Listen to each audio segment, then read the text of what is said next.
haddaba Somaliland iyada oo markaa waqtiga waanu yareereen iskuuleena ku jiray himilada quraan lahayn ama noo muuqatay waxay ahayd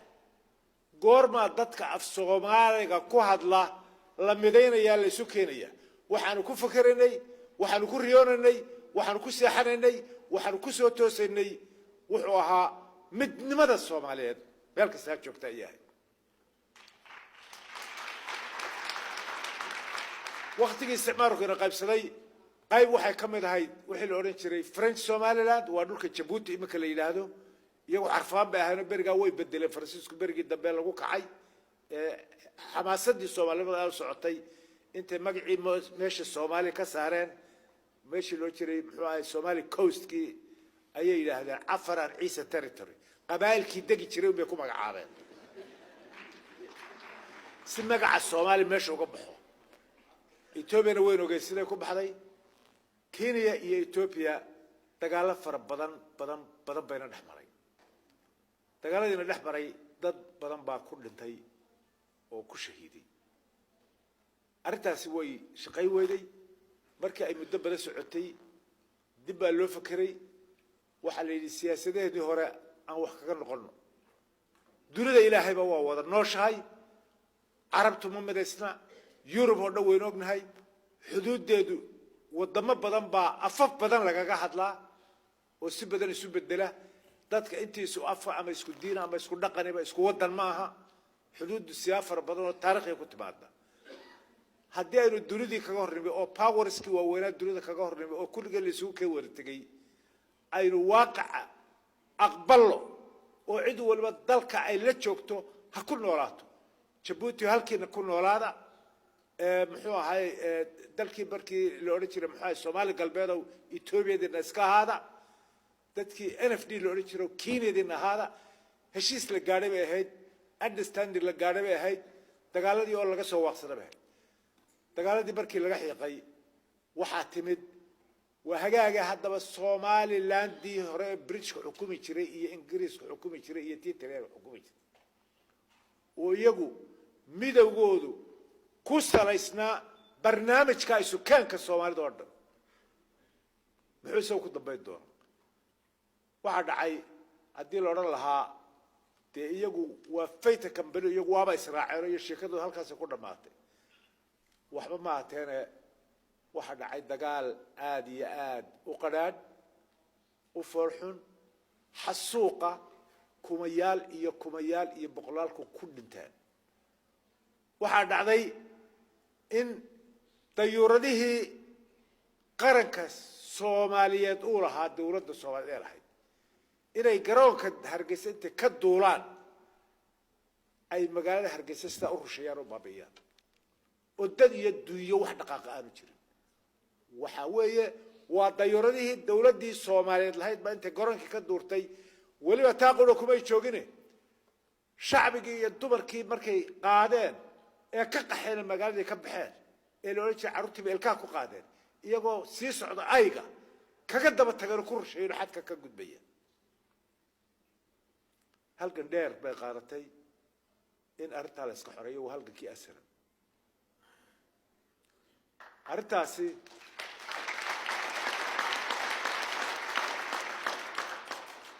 dadka qaar baa yiraahdaa muxuu ahay asran waxa u dhalatay ama ahayd inay kala goyso Soomaaliya iyadu kala burburiso runtaadii sheegaya asran sidii ba laga sheegayay muddadii ugu dheerayd ana gudoomiye ka ahaa asran policy-geedu ma ahayn marka hore inay goosato ilaa waqtiga ugu dambeeyana hatta goosa ba ahayn laakiin waxa weeye goosiga waxa keenay kalifaad koobiya sagaashankii markii anigu ka degay maamulka asran oo dhowr bilood ka bacdi la xoreeyay dalkii siyaad barana nidaamka waxa ugu weynaa nabaradii uu geystay asran markii laga qabsaday waqooyi inta kale israacday iyadoo aan laga tala gelin hadda iyadoo markii hore wax ka tirsan tii hore israaci hore ayaa markii siyaad bar xamar ka dhacay oo mudaharaad ka dhacay Hargeysa xabar kaga dhacay لكن عند الردي رنتي وها أودي أسرة أيا أنت دولة دي علم هذه الدولة كقدنا واقدة حمر أيا اللي إذا ماذا سير عية شغال كان هاي سديب اللي يدي رياكسكي كنا شيء ضدكم وككاني إن بولسي هربا إذا ما كنا قبل أنت برعلك على يوار وقصرنا وحن لسه نقولنا مرحبا أنا ضيدي سير كنا على إسراس يعني بوليسي كنت من رياكشن بوليسي كنا شيء تاريخ أيها وحما كنا يران ما يتها dad badan baa imika waxay weydiiyaan maalinta su'aal xal ugu dambeysay la weydiinay ama meel badan laga weydiiyaa waa tamaanta muxuu ahay xaaladdu sidaasa ilaa imika Soomaaliya ma haysato muxuu ahay i'tiraaf Soomaaliya xaalkeedu kale weyn ognahay marka halka ma idinka banaan tahay hadda siyaasiyiintii Soomaaliland tihiin hadda leaderska waaweyn dalka tihiin kulli wala ummadii waa taas wadad isku afa isku diina isku dhaqan isku dara buuro iyo wabiyaal iyo wax u dhaxayaato ma jiraan halka maxaa ka suurta gali kara horta runtii waxa weeye meesha taariikhda caynkaas leh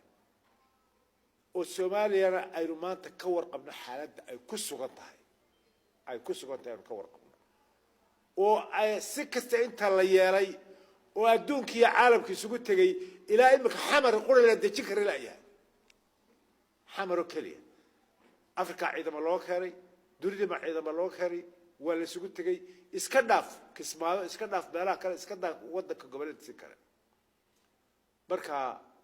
waxa arinta aanu kaga jawaabnaa mar walba horta taariikhiyan ummaddu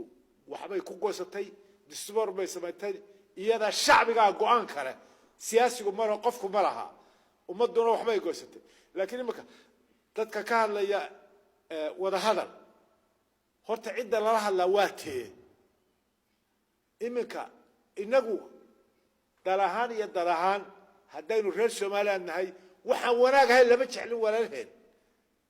waxaanu jecelahay madaqada oo nabad ka dhacdo waxaanu jecelahay xamar nabad ku soo dabaalto waxaanu jecelahay dadku nolol wanaagsan ku noolaado waxaanu jecelahay nabadgelyo ku soo dabaalto laakiin maanta halka albaab inooga furani iyo waxaanu ka qaban karaa oo muuqda oo maanta inaga gacanteena ku jira ma jiro laakiin ilaahay waxaan u rajaynaynaa dunidana kala mid nahay gacanna ka siirnaa wixii looga baado in halkaas sidii nabadgelyo iyo xasilooni loogu soo dabaal karayo loogu soo dabaalo laakiin maanta ajadihii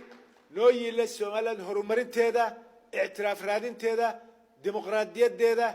ilaalinteeda ayaan ku shaqeynaa kaanu ku shaqeynaa xisbinimada ku shaqeynaa waa kaanu maanta doorashada isugu taaganana waa kaanu horseedana ka weey marka aynu nimaadno xisbiga iyo xaaladda dalkeenu maanta ku sugan yahay waynu ognahay dalkeenu ilaahay maanta ka gaadhay nabadgelyo ayuu marka relative weeye marka loo eego khatar badan iyo dhibaato badan way soo mareen way ku yimaadeen dagaaliya ka caqf way soo mareen laakiin wax fara badan baa laga soo gudbay halkankii ka sugan wax badan baa laga soo gudbay meel baynu gaadhay bajurti baynu gaadhay annagu maanta haddaanu xisbiyada mucaaradka nahay waxaanu soo aragnaa cidda maanta nabadgelyada iyo wadajirka ilaalinaysa inay yihiin xisbiyada mucaaradka inay yihiin taanu ku shaqeynaa taana weeye taanu ku shaqeynaa waxa weeye waa wadajirka iyo nabadgelyada iyo midnimada aynu haysano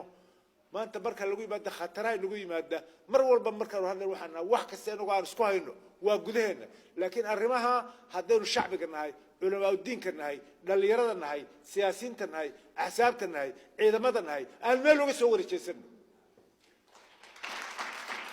anagu taanu leenahay taas weeye taanu ku shaqeynaa taa weeye ta qaranka aan ugu horseedana taa weeye wixii kale ay yimaada waxa weeye waa dalka gudihiisa wax ka bedelka siyaasadda qaabka loogu dhaqmo siyaasadda loogu dhaqmo horumarka dalka horumarka bulshada ka dhalinyarada wadooyinka tacliinta caafimaadka sida imika la sheegayay arrimaha u baahan ee ummada kicin kara ee horumar kara way arrimaha ka hadlaynaa arrimaha aan leenahay maanta maamulka jira wuu ku fashilay ayaan daro maamulka maanta daahir yaala kahay horta marka ugu horeysa waqtigii dimuqraadiyadda waxa asaas u ah wax walba sharciyad beli sharciyadda iyo dimuqraadiyadda principles ay ku fadhido illa ilaasho weey